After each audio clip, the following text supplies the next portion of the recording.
Joining me live now from Adelaide is the Shadow Foreign Minister Simon Birmingham. Simon Birmingham, thanks for your time. I might ask you first for a reaction to these Chinese military exercises that have taken place over the weekend around Taiwan. They seem to be a reaction to a visit by the Taiwanese Vice President to the US. Your reaction, please. Well, good morning, Andrew. It's good to be with you. We would urge China to show restraint and respect in relation to its engagement in any military exercises around Taiwan. They, of course, are a concern when we see heightened levels of activity, because those types of heightened levels of activity just increase the risk and the potential for there to be some element of accident, some element of activity that causes an escalation, an unnecessary escalation, and that is a risk that none of us wish to see. And that's why we would urge, and we would expect the Australian government to urge, restraint from China, but of course their increased militarisation, the build-up of their military, the activities we've seen across the South China Sea and elsewhere are all fundamental reasons why the defence of Australia and our engagement with the region continues to be so critical. We had the AUKUS debate and Labor conference, which you and Peter Dutton said showed the division in Labor on national security and defence, but ultimately the PM had a win there, didn't he? Well, ultimately the government managed to continue to stand by a policy that is integral to Australia's defence and national security future, and that's as it should be.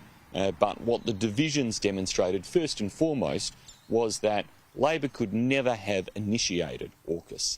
Anybody who thinks that a Labor government could have done as the Liberal National-led government did and initiate the AUKUS Pact is dreaming, because clearly the deep divisions would have seen them think this is impossible for us to do and to keep the country, or a party in that case, united.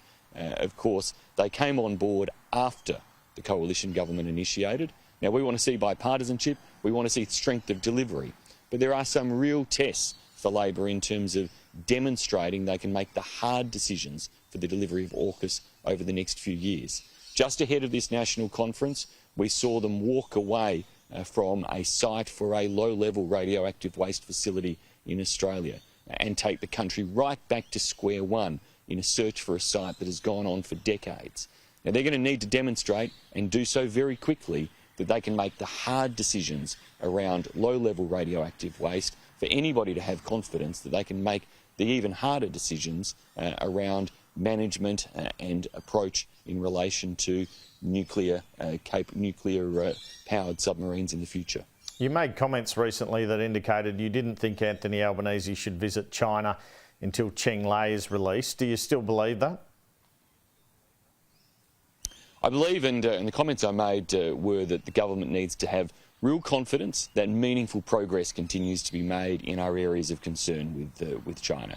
Now, it's for the government to make sure they navigate and have confidence, and to explain how that confidence exists. So real progress means the continued elimination of the unfair, punitive, attempted coercion in an economic sense against Australia, removal of the tariffs on Australian wine, lifting of the other trade restrictions that are in place, but also progress in terms of fairer treatment of Cheng Lei, of Dr Yang Hengjun as well, making sure that in relation to those cases of detained Australians, we are seeing greater transparency, real progress in terms of ultimately their release. Now, clearly, I hope that the Prime Minister at the G20 meeting will be able to put some of these things directly to President Xi Jinping, and putting them directly to him advance Australia's national interest in terms of the outcomes we want to see, and that may open the door to facilitate a visit, but we do need to see that type of further progress, I think, before the higher status and ceremony attached to a prime ministerial visit is entertained. This government's had more luck with China than the Morrison government, though. Do you concede Scott Morrison was a bit too bullish and clumsy in his language and the way he approached China? Look, I've always tried to make sure I take a calm and focused approach in the language I use. I did that as Trade Minister, as Finance Minister, I do that as Shadow Foreign Minister. But I also note that we face some incredibly challenging times during the previous government in relation to China.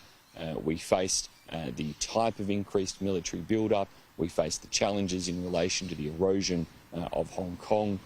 We faced a very belligerent attitude that China was applying in relation to the rest of the world, and we had to act. And we acted in things and did things that were in Australia's national interest: strengthen foreign transparency laws, protection of our democratic institutions, strengthening our foreign interference legislation and foreign investment laws.